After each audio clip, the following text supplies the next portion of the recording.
প্ৰধানমন্ত্ৰী ডাঙৰীয়াই এটা আঁচনি আনিছে PM সূৰ্য ঘৰ মুফ্ত বিজলী যোজনা তাৰমানে PM সূৰ্য ঘৰ আঁচনিৰ লগত যদি আপুনি থাকে আপোনাৰ বিজলী বিলটো মুফ্ত হলেই লগত 2 টকা আপুনি উপাৰ্জন কৰিব পাৰিব আৰু তেখেতে এই আঁচনিৰ বাবে ৭৫,০০০ কোটি টকা ভাৰতত আবণ্টন কৰিছে আৰু এই আঁচনিটোৰ জৰিয়তে 1 কিলোৱাটত ভাৰত চৰকাৰে 30,000 টকা সাহায্য আগবঢ়াব 2 কিলোৱাটত 60,000 আৰু 3 কিলোৱাটত ৭৪,000 এতিয়া যদি আপোনালোকে ম্যাথমেটিক্সটো চাই তেতিয়ালে দেখিব যে 1 কিলোৱাটত টোটেল যেটো বজাৰত দাম হয় 1 কিলোৱাটৰ হেতু হল 50,000 টকা ভাৰত চৰকাৰে সাবসিডি দিলে 30,000 টকা তথাপিতো 20,000 টকা ঘৰৰ পৰা যাব লাগিব গতিকে মধ্যবিত্ত পৰিয়াল বা দুখীয়া পৰিয়ালে তাত ৰিলাক্টেন্ট হ'ব সেই কাৰণে আজি আমি ঘোষণা কৰিছো যে ৰাজ্য চৰকাৰে 15,000 টকা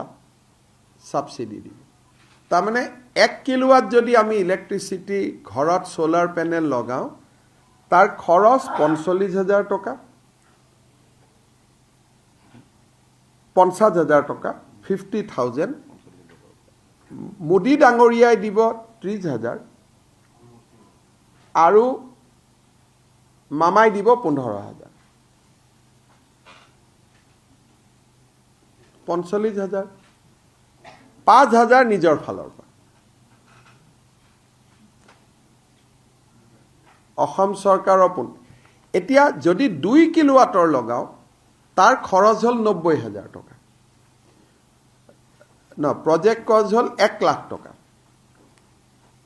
মোদী ডাঙৰীয়াই দিব 60,000 ৰাজ্য চৰকাৰে দিব 30,000 তাৰমানে নিজৰ ঘৰৰ পৰা 10,000 টকা লগাব লাগিব আৰু যদি 3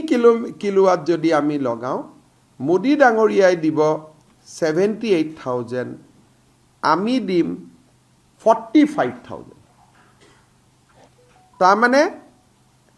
1,50,000 টকা লাগে 3 কিলোৱাটত 1,25,000 টকা সাবসিডি হিচাপে পাব 25,000 টকা দিব লাগিব এতিয়া আমি এটা হিসাব কৰি চাইছো যেতিয়া এই 5,000 টকা আপুনি পকেটৰ পৰা দিব লাগিব যদি এবছৰ ঘৰৰ ইলেক্ট্ৰিসিটিৰ বিলটো নিদিয়ে 5,000 টকাটো উঠি গল যদি 2 কিলোৱাট লগাই 2 বছৰ ইলেক্ট্ৰিসিটি বিলটোত উঠি যাব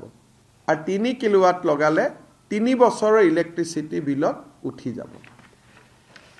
অসম চৰকাৰে ষ্টেট বেংক অফ ইণ্ডিয়াৰ লগত কথা পাতিছে ৰাজ্য চৰকাৰৰ কৰ্মচাৰী সকলে আপোন ঘৰৰ দৰে ইয়াত বেংকৰ লোন ল'ব পাৰিব আৰু বেংকৰ লোনত মৰ্টগেজ দিব নালাগে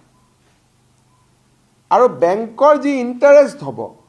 তাৰো 1% ৰাজ্য চৰকাৰে অতিৰিক্ত কৰি দিব